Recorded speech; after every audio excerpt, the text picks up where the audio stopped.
Dear parents, अपने बच्चे के साथ सोना, उसे महसूस करना हर पेरेंट्स चाहता है।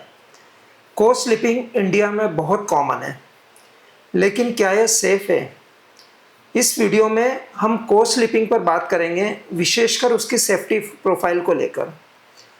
को स्लीपिंग बेसिकली एक अम्ब्रेला टर्म है। इसको हम दो पार्ट में डिवाइड करें तो बेहतर समझ में आएगा। रूम शेयरिंग और बेड शेयरिंग। रूम शेयरिंग मतलब बच्चा उस रूम में है जिसमें पेरेंट्स हैं, लेकिन वो एक सेफ स्लीपिंग सरफेस पे है, जो कि उसका क्रिब हो सकता है, बेसिनेट हो सकता है, लेकिन वो पेरेंट्स का बेड नहीं है। और बेड शेयरिंग मतलब ये होता है कि बच्चा उसी बेड पे है जिस बेड पे पेरेंट्स सो रहे हैं। सबसे सेफ चॉइस है रूम शेयरिंग। मतलब ये होता है कि बच्चा अपने ही क्रिब या बेसिनेट में सोए, पेरेंट्स उसी रूम में रहें, ताकि पेरेंट्स का वॉच भी रहे बच्चे पे। इम्पॉर्टेंट ये होता है कि वो बच्चे के लिए सबसे सेफ होता है। एक कॉमन मेडिकल टर्म्स होती है seeds, sudden infant death syndrome. वो बच्चे जो कि पेरेंट्स के साथ में सोते हैं, क्योंकि पेरेंट्स का मैट्रेस और पिलो यूजुअली सॉफ्ट होता है, ब्लैंकेट्स हैवी होते हैं, तो कई बार ऐसा होता है कि उन बच्चों का बगैर किसी रीज़न के, हेल्दी स्वस्थ बच्चों का भी दम घुट के डेथ हो जाता है, और ये बहुत अनकॉमन नहीं है। इसलिए सबसे सेफ होता है रूम शेयरिंग। फिर भी यदि आपको बच्चे को बेड शेयरिंग करना है तो मैं आपको 3 चीज़ें बताता हूँ। इन 3 कंडीशंस में किसी भी हालत में बेड शेयरिंग नहीं करना चाहिए।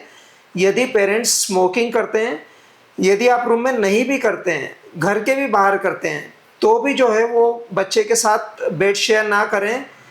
If you have taken some sort of intoxication like alcohol, तो भी बच्चे के साथ बेड शेयर ना करें।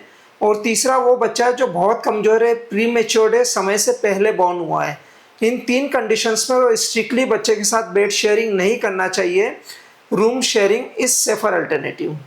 फिर भी आप यदि बेड शेयरिंग करना चाहते हैं तो कुछ चीज़ों का बहुत विशेष ध्यान रखें। सबसे अच्छा तरीका ये होता है कि बच्चे का बेड जो होता है उसको नीचे लगाएं। बच्चे को फर्म फ्लैट बेड पर सुलाएं।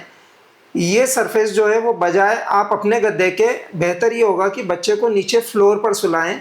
दूसरा, उसको हमेशा पीठ के बल लेटाएं। कभी भी पेट के बल बच्चे को नहीं सुलाना चाहिए। टमी टाइम एक अलग चीज़ होती है, जिस पर मैं एक अलग वीडियो बनाऊंगा।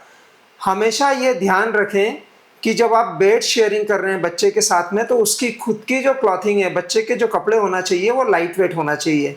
Even if you prefer bed sharing, तो आपको इन चीज़ों का विशेष ध्यान रखना है। याद रखें, ए, बी एंड सी।